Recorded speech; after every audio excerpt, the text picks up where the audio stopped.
Welcome to 100 Yards of Football. And tonight is our legend segment. And tonight we got a true legend on tonight, and I'm excited to have him on the show. Y'all help me welcome my homeboy from the 561, Mr. That's O.J. it. Anderson. Juice, What's what's up, up? B? What's How up? you doing, man? I like that. The Hey, five man. one. I'm doing good, man. Doing good. Good to see you, man. It used to be the 407, right? You remember? Hey, the 407, the 305.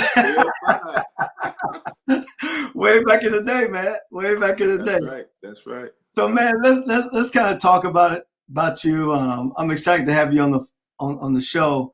You know, I've had Carlos Carson on. I've had Anthony Nice. Carter on the show.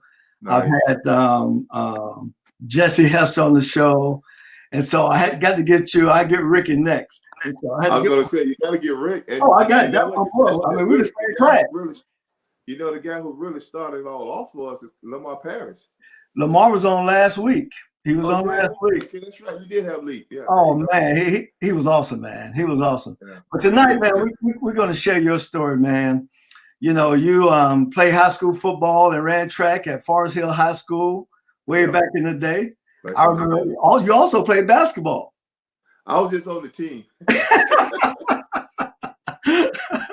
I remember because I was just a 10th grader, man. I remember you on the basketball court. Mm-hmm. Yeah. Played college football at the University of Miami, better known as the U. Yes, sir. When he finished at the U, he broke Chuck Foreman's career rushing records, becoming the first player to rush for 1,000 yards in school history in senior year with 1,266 yards. He had 3,331 in his career. Today, that's second all time, but for a long time, it was number one. For over 30 years. Duke just broke that a few years ago, right? Yep. He was named the Sporting News and the American Football Coaches First Team All-American team coming out. In 1979, he was selected in the first round, 8th pick overall by the St. Louis Cardinals, where he played 8 seasons. And here's the thing, man. When he came in the league on fire. In his opening game as a rookie, he let the world know he wasn't no joke. He rushed for 193 yards in his first game in his NFL career. Man, that was powerful right there. You know, and you also had a season to remember with 1,605 yards that your rookie year. And I lost the rushing title to Walter Payton by 5 yards. Oh my God, sweetness! Wow, that's crazy. You were first team All-Pro your rookie year. And here's the thing, man. You put a great body of work together because, like, in your first 6 seasons, you rushed over 1,000 yards in 5 of those seasons. And the only reason you didn't do it the other season was the 82 season, which was a shortened season. And you were on pace. Had you played a 16-game season, you'd have been on pace to get another 1,000 yards that year. And then, which I've never understood it, and I want you to explain it to me tonight, you were traded to the New York Giants. Now, we played against each other all throughout our careers. And I don't get how you got traded from the Cardinals to the Giants because you were the guy. Well, Bobby, I thought I was the guy. It's kind of what James Brown used to say. Bobby, what you gonna do now? What you gonna do? I don't know, but whatever it is, it's got to be funky. But whatsoever it is. So the Cardinals felt at the time we had just got a new head coach, Gene Stallings. Okay. And he and I didn't see eye to eye. When he first got in, his motto was to utilize me as the Cowboys used to do back in the day when they had Robert Newhouse. More of a fullback because of my size. And then he was going to use Stump Mitchell as the tailback at that particular time. Right. And I wasn't going for it. I just told him that's not what I do. Right. And he and I got into a few, altercations about what was good for me and what was good for the team. And then finally, when I got on board, that I was going to do it the way he wanted to do it, and if he wanted me to be that fullback, then that's what I would do. So I was going to change my style right while right in the still prime of my career. Wow. And the Giants made an offer. Actually, they made an offer for Stump. Really, they wanted a kick returner because they had just lost their kick returner, and Stump was doing that. So they made an offer for Stump. And Gene Stallings said, "Forget Stump. We'll give you OJ." And Bill Parcells said, "I'll take it." Wow. Yeah. Wow. Yeah. Wow. I tell you, man, I wish you came to Atlanta, but you wouldn't have got your dreams come true.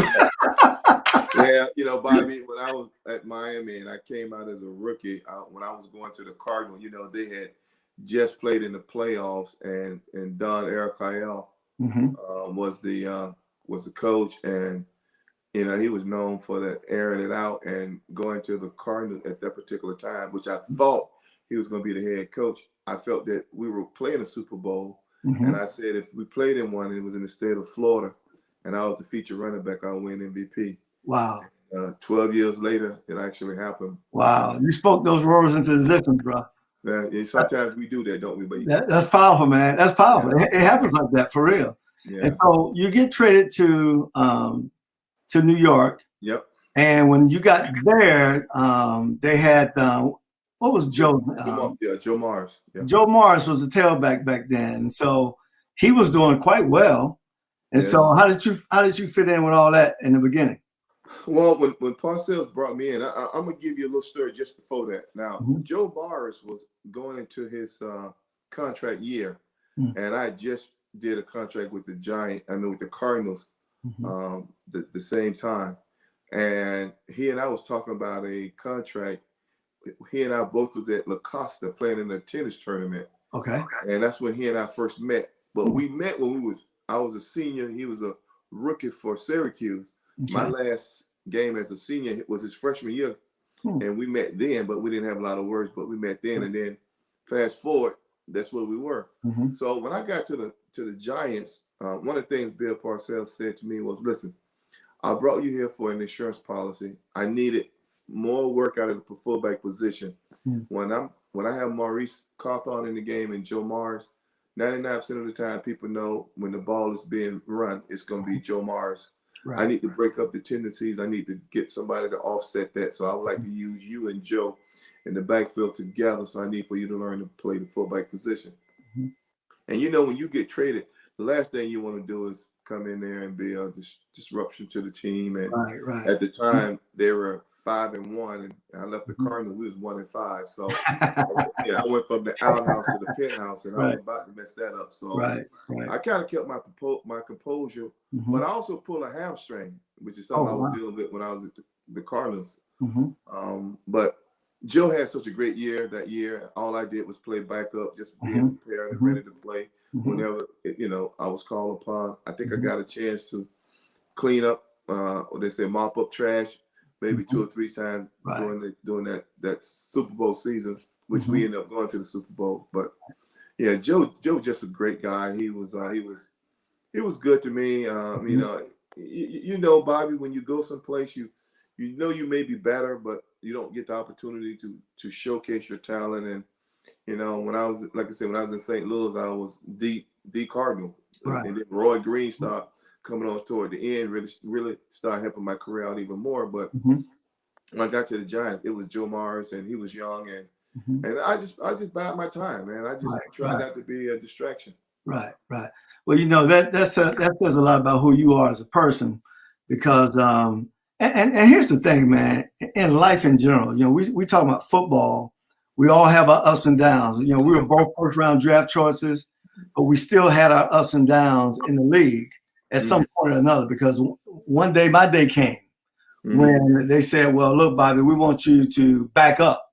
And I'm going like, well, why am I backing up when, you know, I can help the team better than who you got in the game? Well, they'll be better in the long run. Yeah. So and so you have to, you know, play your role at that point. And then, you know, I really believe if you handle it the right way, you'll get a chance again to come back around and get back in the lineup. No, I know that's what happened for you. Yeah, that was so true. You know, you never know when your blessing's gonna come from and when they're gonna come. I just kept doing what I needed to do. I kept working hard and doing things, but what people don't know, which one day I'm gonna do a book, but what people really don't know is after the '86 season, we won the Super Bowl, and then '87, I was still under contract.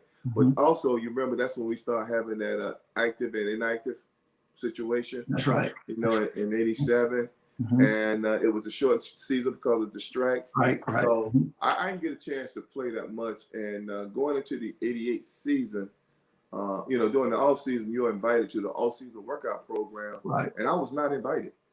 What? Yeah, I was not invited. So wow. When we got through with the '87 season, I remember sitting down talking to Coach Parcells, and he had mentioned a few things to me. He had said that it's easier to be on a team if you're making less money, and then it is for you to be an older player making a lot of money. Then you become expendable. Right. And I just remember those words, and I remember in '88 coming back and coming in for the workout and not being on the list, and had to get clearance and permission to do the program. Wow. And I did the first half of the program without, you know, they should give you a stipend, you know. Right. If you live in state, you got a little money. If you live out of state, you got a little more. Right. For the first half of my workout in '88, I was given nothing because I wasn't supposed to be there. Wow. So I just bet by my time. I just knew that I just keep working. I was a mentor to all the younger ball players, which was George Adams and Lee Russon, and you know, Joe Maurice was there, and Tony Galbert, which was really was there. So it was out of me and Tony. It came down to me and Tony who could get a position, and then George Adams got hurt, and I think both of us was able to make the team in '88. And then I started doing short yardage and goal line because we were struggling doing that. And the late Ron Earhart said, "We got OJ. He's a big guy. I mean, you know, let's try him." And Bill Parcells got me in the office. He said, "Listen, you 6'2", you about 220, 225. If nobody is behind you and pushing you, you can fall 1 yard. So I need you to do short yardage." And then I started doing short yardage and goal line, and then I just worked my way on the team. And then in '89 season, I was invited to off-season workout. Joe Mars get hurt, and they named me to start in '89. I go over 1,000 yards. Yes, sir.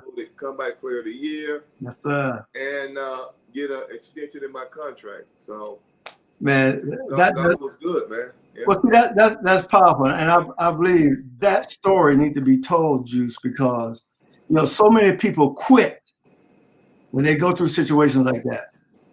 You know, they quit. They get angry. They get mad. They quit. No, don't quit. You know, don't quit. Just work your way through it. Just keep working, and sometimes things just work their way out, right? Yeah, you know, Bobby, I tell you what was depressing was, you know, the first 5-6 years in St. Louis, I was considered one of the best. I mean, the people that was better than me was the class that I was in early on was Walter Payton, Earl Campbell, Tony Dorsett, Will Montgomery, Franco Harris. I was in that mix as a young ball player. Absolutely. And I finally, that contract I was talking about in '86, when they upped my money, I finally got on that level. Not quite the big tier money, but I was in between the Wilbur Montgomery and it's Wilbur, and it was Chuck Munson. So I was right in that mix. Chuck Munson, yes, sir. So I finally made it to where I felt my skill level was now being rewarded. Right. But then in '88, you know, after '87 season, they reduced my pay all the way back down, Bobby, to where I was like a free agent. See, people don't know that about what went on with me. And first of all, everybody thought that when we came out, we made so much money because we got a draft pick. That money was nowhere near what these guys got. No, not even a tenth. You know, I don't even really tell people how bad we were treated, but it was relevant during the time we played. Right. But it was never what it is now. So So when I was relegated back to almost a free agent, my money reduced to that money. So my money all had incentives, but I wasn't able to get those until '88, and I hit a lot of incentives because I was doing short yardage and goal line. Right. And so it wasn't about the money, you know. In '88, when I wasn't invited to camp, it was because I knew I could play. Right. I knew that I if I had a chance, I could prove to them that I'm just as good as Joe and anybody else that was in the league. Right. I just needed that chance. The opportunity. And, you know, and by me being humble, by me doing what you said, not giving up, working hard, doing the extra thing that you do to get yourself back. And remember, Bobby, when I got traded, I was 27, 28 years old, still in the prime of my career. Yeah, man. Yes. But, you know, once you play 7 years as a running back, they start looking for the next Otis Anderson. Right. You know, they start looking for that. They do. And that's kind of where we were with the Giants. But just perseverance and just work hard. And then in '90, they draft Rodney Hampton, #1. I just went for 1,000 yards and was comeback player of the year.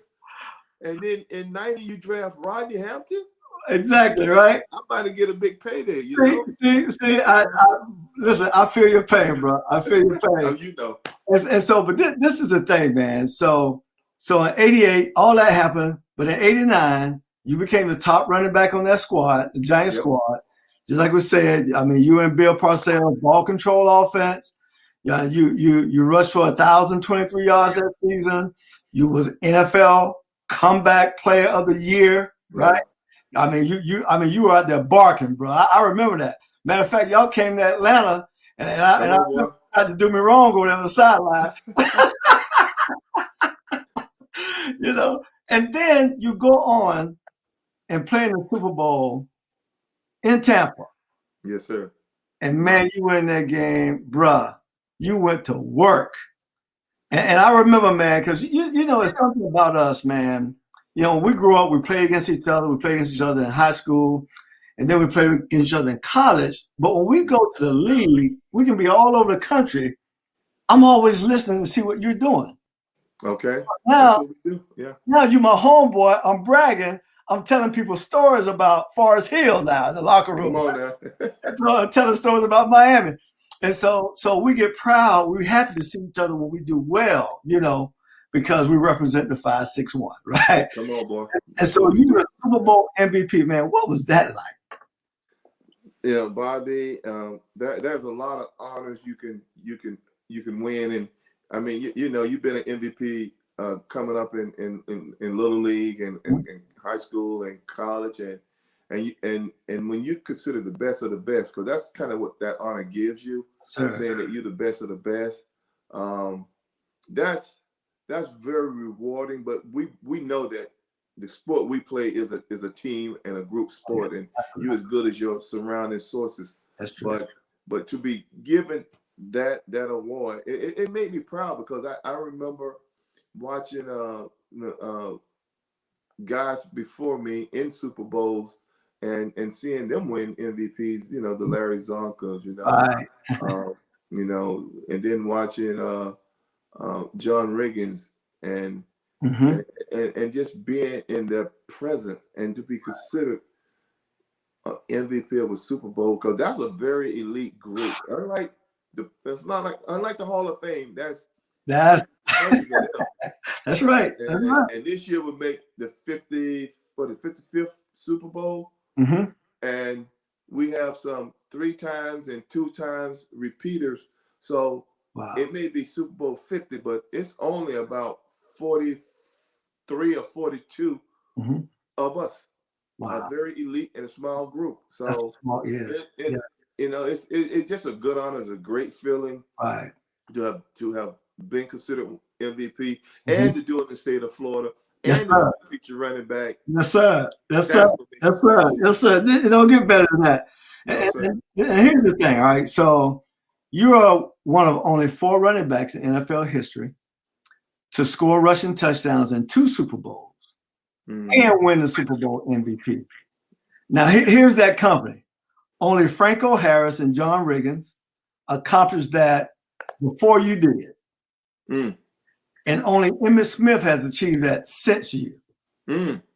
That's powerful. I mean, that's an elite group right there. So you talk about those four names. You talk about those four names. Hey, Bobby, Emmitt from Florida. Emmitt out of Florida. Emmitt from Pensacola. Yes, sir. I love it, man. I love it. So, and even now, you're one of 31 backs in the history of the NFL to rush for more than 10,000 yards. You're currently ranked, I think, 30th in career rushing yards. But let me give you a career stats. 14 seasons. First of all, that's amazing for a running back. Bobby, be honest.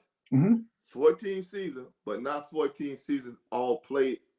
You know what I'm saying? Give me my 2 strikes. Right. That's true. That's true. Give me the year. Right. 85. 82, 89 games. And 87. Yep. And give me 87, 82, 87, and 89. I mean, in 86 when I got hurt. Right? 85 when I got hurt and missed 9 games.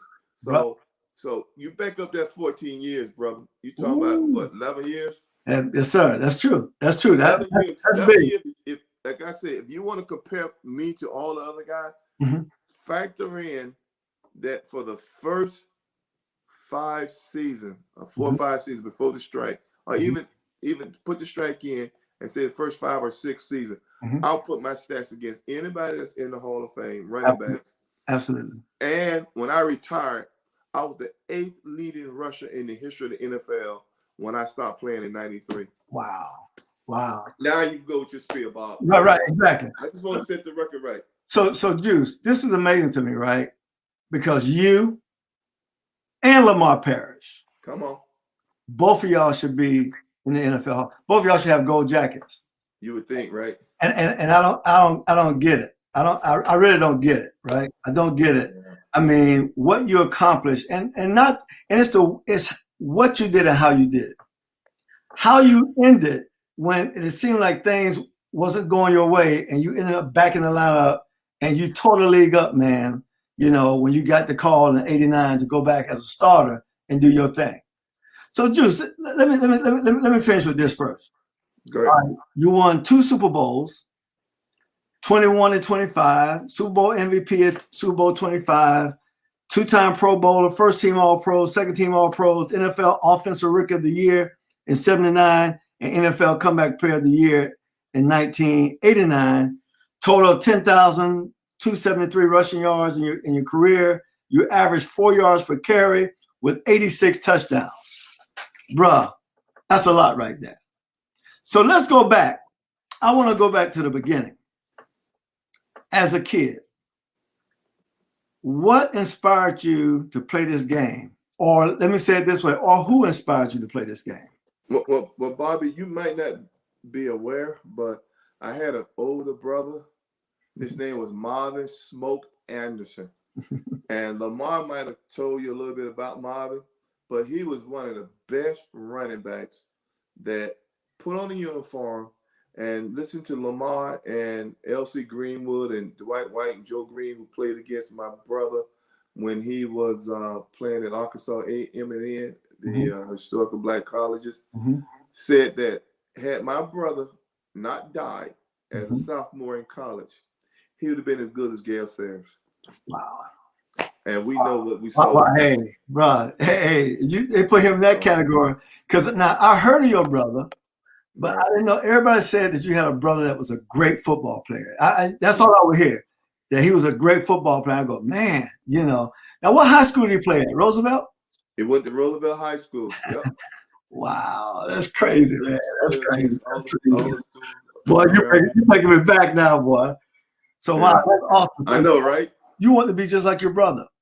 Yeah, I actually, when I realized I started getting tall, I used to start walking humped over because I didn't want to be tall, because I thought that all running backs, from what I saw, they're about 5'9", 5'10". Right. Here I am at 5'11" instead of growing. Right. And one of my coaches, Al Sutton. You know Coach that name? Coach Sutton. Al Sutton was at Forest Hill. Wow. Coaching JV football and high school basketball. And he saw me one day and he set me down. He said, "Why are you walking like that?" I said, "Well, Coach, I don't want to get too tall because I can't play running back if I get too tall." He said, "Well, let me ask you something." He said, "You heard of Jim Brown?" I said, "Yes, sir." He said, "Jim Brown, 6'1", 6'2". You heard of Frank O'Hara?" I said, "Yes, 6'1", 6'2". Right. He said, "So why would you want to be small? If those guys play at that height and size, why can't you?" And that point on, Bobby, I stood straight up and I stood and I ended up being 6'2", and I came out of Miami 6'2", 215 pounds, running a 4.40. Now, Juice, let me ask you something, man. Man, I'm just telling you right now. You know, you were a big star in high school, right?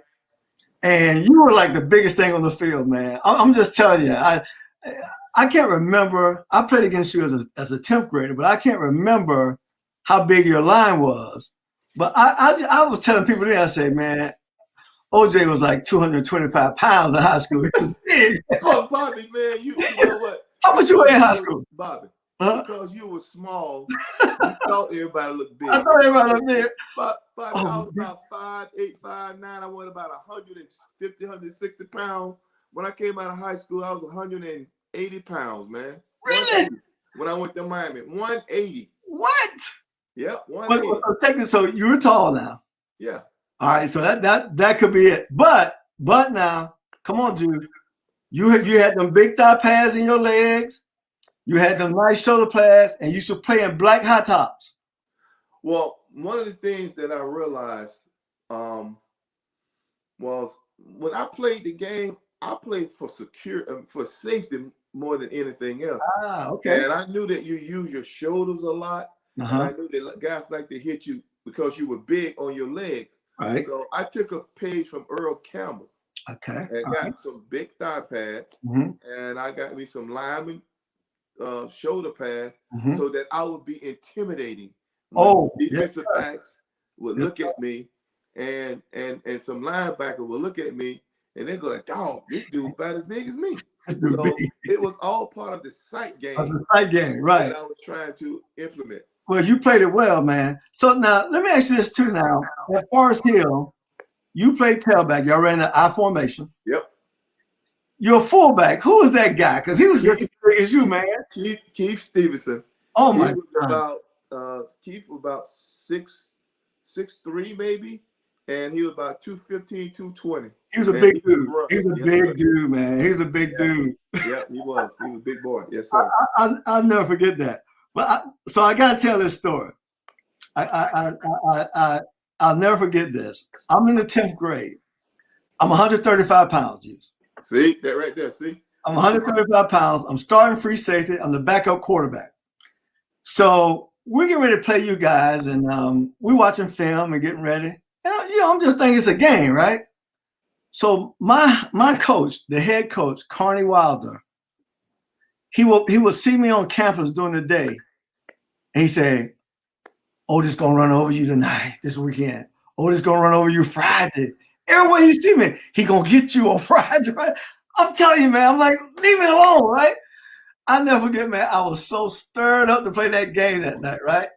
And I was doing okay. And then I got my moment. The first quarter, I was doing good. Second quarter, I did good. Third quarter, I was doing good. At this time, it was the best game I played in my 10th year. And in the fourth quarter, here it was. Y'all ran the isolation play. That hole open. And it was open. And I ran through that going 100 miles an hour. I can see it like it happened last night. And next thing you know, I saw you. That's all I remember. I didn't play no more that night. and they told me what happened. They said, "Well, y'all hit. You fell down. He went down." He said, "But you walked into their huddle, and we had to take you to the sideline." That was the end of my game. So I'll never forget that night, man. So yeah, you were a high school beast, man. You were hurting everybody. I got one better than that. Okay. We played Florida State. Okay. And in Miami, in the Orange Bowl, I run a dive play to the right. First play of the game. Bounced in the hole, turned the corner, and I heard about Bobby 100-yard speed, because you ran track, and you was about I think about 9'8", So I was 9'5" in high school. Yeah, you were real fast. Carlos, you guys really was fast guys. And I knew I turned the corner, and all of a sudden, here come Bobby. Bobby gave chase, and I knew of you, and I knew how fast you were. And I said, if he catch me, it's gonna be in the end zone. And you tried, and you gained ground. But I kept that top speed. I had one gear. I could get from 0 to top speed so quick, and I could just hold it. I'm not gonna get no faster. I'm just gonna maintain it. And I just held you off, and you can see in the film you taking a dive to try to get about 3 or 4 yards. I tell you what was funny, right? That happened the first play of the game. Yes, sir. Yes, the first play of the game, you went 80 yards. That 80, you're right, Bobby. And you know what? 80 yards. And what's funny too was I had never played kickoff my whole career until my senior year. I did it in high school. I was the #1 kickoff and punt returner in Palm Beach County. Right. And Lou Saban, against you guys, threw me out there. It was me and Chris Hobbs. He threw me out there. Yep, he threw me out there, and and Coach Bobby Butler. He said, "Don't kick the Anderson. Don't kick the Anderson." And I had never ran a ball before in my life. Right. And he kicked the Chris Hobbs the first 2 times that y'all scored and y'all kicked off. Right. And I remember Lou Saban came to me and he said, "Listen," he said, "I want you to start in the same position, but just before they kick, I want you to switch." Okay. And we switched. I caught the kickoff and I almost broke it. You remember? Wow. And for the rest of the game, Bobby Bowden did square kicks. Square kick the rest of the game. Well, one thing I do know about you, Juice, you had 2 kickoff returns for touchdowns at Miami. 102 and 105. Back-to-back weeks, I think. Yep. Is that right? Yeah. Man, that's Tulane. And it was Tulane in the Dome, and it was San Diego State at Orange Bowl. Yeah. Wow. So let me ask you this question, man, because the way I used to see you, but you were not. When people would see you, because you were so intimidating looking, you were tall, you were big back, people think you were just a power back. And I tell them, no, Juice wasn't no power back. You can do everything. I mean, you were doing these jump cuts before they even had a name for jump cuts. Yeah. I can remember seeing you do that, man. Come home and just bounce over there, and next thing you know, you done created something, you off and running. And so how do you explain, if I asked you, what type of back were you? What would you say? I would say I was very elusive. Again, people thought because I was big that I was mostly power, but I didn't like to get hit, Bobby. I learned how to cut, stop, and go. But what was weird was when they were interviewing some players from Belgrade, and they were talking about they chase rabbits. That's what I used to do. That's what I did as a child growing up. Right. Because that's all we had to do to have fun. Right. Exactly. And I used to do exactly that. I used to chase them, and they would be able to cut, stop, and change direction. And you had to be able to do that. So I did a lot of that from chasing rabbits. If you look at one of my highlights that the Cardinals talk about, they say that Anderson learned to run chasing rabbits, and now he the rabbit, But that's what I did, man. I learned to do that because I didn't like to get hit, and my brother was so gifted that one time we was in the bedroom, Bobby, with think in your bedroom you got the furniture and the bed and everything, and he said, "Let's play touch." He said, "All I want you to do is just touch me with 2 hands. If you can't, with just 1 hand." And in that room, in that little space, Bobby, I couldn't touch him. Wow. And I turned around when I got to high school before I graduated, Mm-hmm. I had my little sister do the same thing, Same try to thing. touch me in that room, and she couldn't touch me. Wow, So that's powerful, man. Because you being were elusive was something that I was able to do. right. Well, you were quite elusive, man. But if you had to bring the thunder, you brought the thunder Yeah, too. well, yeah, you had to be, You had to bring the thunder, and so yeah, you were all around back. You know, I can't put a name to you because you're just not one way, right? So I had a privilege, man, in 2019 of meeting Chuck Foreman for the first time. Chuck. All right. And so, Chuck Foreman was one of my heroes as a kid, right? Oh yeah. And so, especially with the Vikings, man, and so because I used to watch John Gilliam, Fran Tarkenton, that whole group, Alan Page, Carl Eller, as a kid. And Chuck went up there, man, and so I had a chance to meet him. And he talked about you, man, very highly. And he talked about when you came down there on a recruiting trip. So, and how he, tried to get you to come to the U, right? So tell me, because I know when you came out of high school, everybody had to be recruiting. Why the U? Well, because my brother went off to school, and my mom could never see him play. Okay. And when he got hurt, she couldn't get to him because back then, it was hard with transportation. Right. But if I go to Miami, I'm an hour and 30 minutes away. That's right. That's why I chose Miami. That's why I didn't go to Florida State. That's why I didn't go to Florida. Right. That's why, Notre Dame, all those schools, because they were too far. And I was a mama's boy. and I just wanted my mom around. So right. By me going to Miami was a good opportunity. And plus, the head coach at the time actually told me that if I came to Miami, I would start as a freshman, and I was the only running back that they had recruited. Bobby, that's the biggest lie they ever. He gave you the bait, boy. He gave you the bait. Oh man, I got down there, boy. I ain't seen so many running backs for the first 2 days on the junior varsity, because that's where you start off. I played receiver because I couldn't get to the backfield. Oh wow! And then my coach who actually recruited me, Carl Selman, who recruited me, told me after my second practice to go to varsity that morning. But they put me in fullback. See, that's what people don't know. Wow! My rookie year at Miami, my freshman year, I played fullback and led the team in rushing, and only had about 30 carries the whole season. What? And I had one game where I got 15 from Notre Dame and won player of the week. Because Notre Dame at the time, they were number one in the country. Right. Oklahoma was number one. I think they were number two. Right. And I beat them for 100 yards. Oh wow, man, that's crazy. Playing fullback. Wow. Fullback.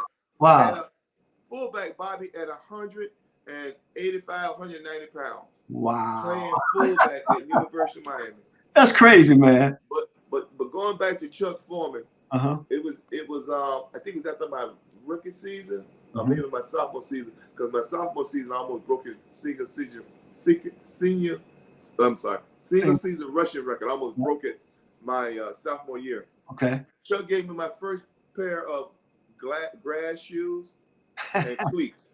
And I was so freaking happy that Chuck Foreman thought enough to give me one of his pair of shoes. And turf shoes. And I wore those shoes till I broke them down. Till they were no use. Yeah. That's something, man. Yeah. Hey, Chuck is a great gentleman, man. I had so much fun just being with him at that camp, man, and talking to him. When I meet guys like that, Juice, I'm a kid in a candy store. Oh, me too, Bob. Me too. I melt down, and that little kid who used to watch them play, he just show up, and I start asking him all these questions, man. I can't help myself. Listen, when I get around Chuck, I bow to him. I bow to him. Yeah. I said, "Am I worthy to be in your presence?" He said, "You absolutely." Because to me, Chuck Foreman was one of the all-time greatest running back, the master of the spin move. Yes, sir. No one else could spin the way he could and come out of it and make another move and could reverse. He was freaking believable. He was. And He was. I think he played in 4 Super Bowls. I think. Yep, he did. They didn't win. They didn't win. By far, clearly, if that's anyone due, I say I'm due, but if anyone due, right, Hall of Fame, it should be Chuck Foreman. It's Chuck Foreman. No doubt about it. No doubt about it. Yeah. And you know it's amazing, right, man? Because they put so many stipulations on that. Why this person? Why not this person?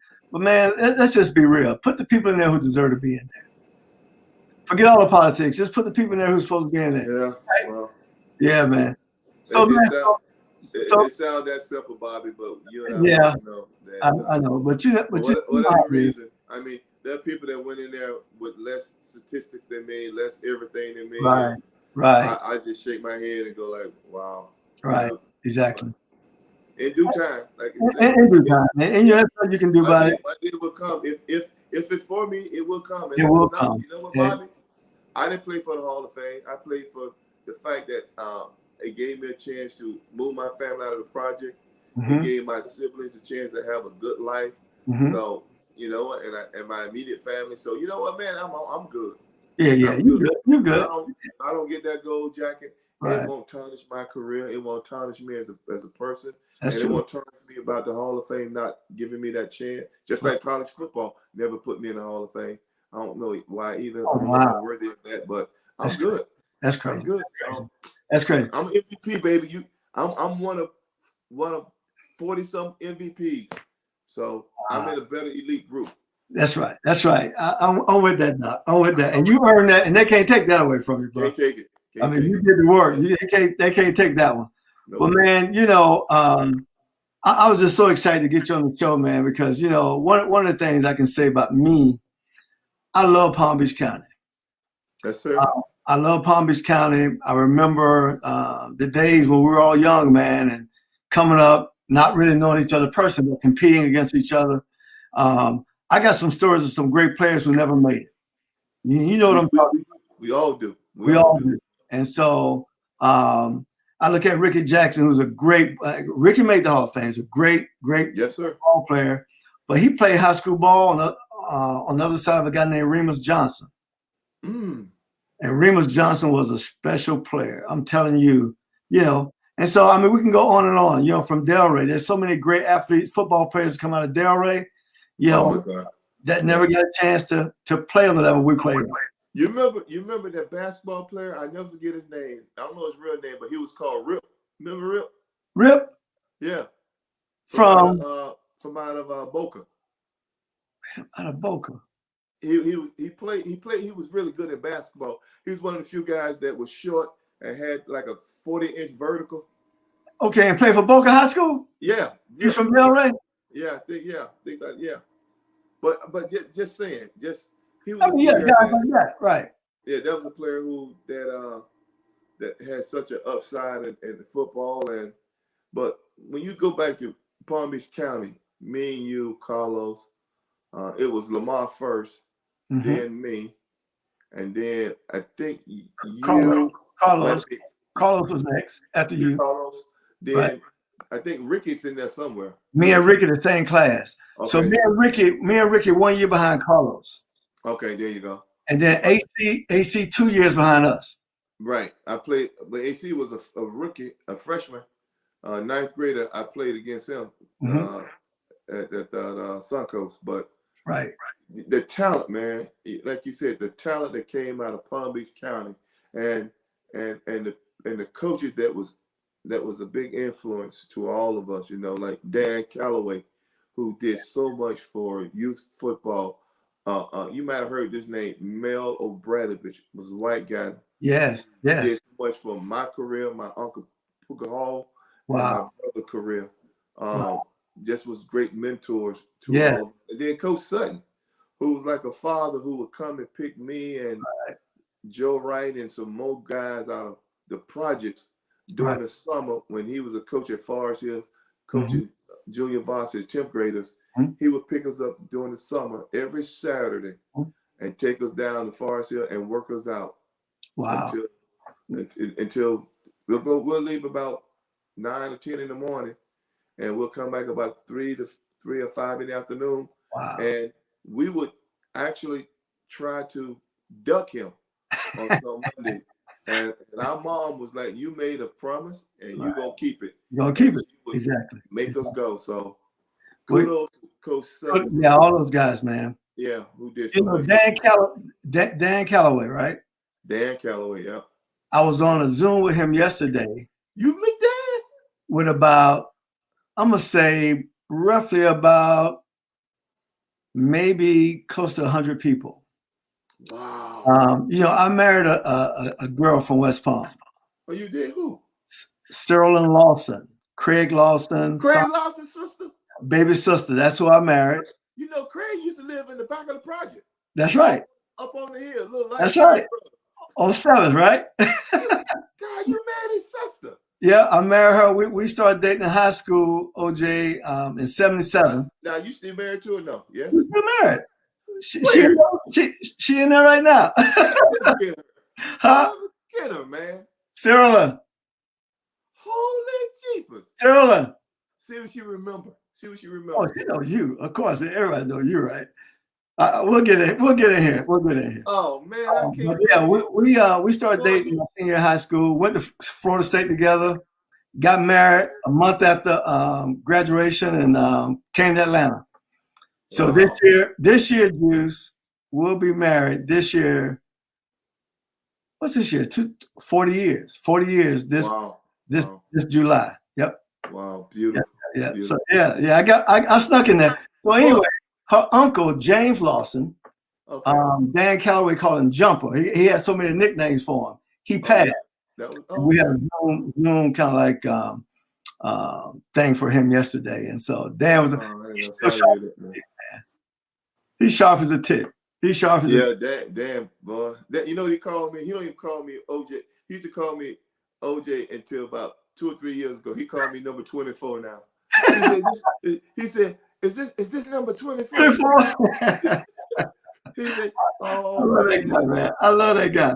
But Dan was so good to us, man. Oh my God, so much for youth football. I mean, he saved many lives of a lot of guys, and he really paved the way for us to continue to live our dreams because he gave us a chance to play the game and learn and learn the rules and regulations and how to be a football player and what it took to be a football player.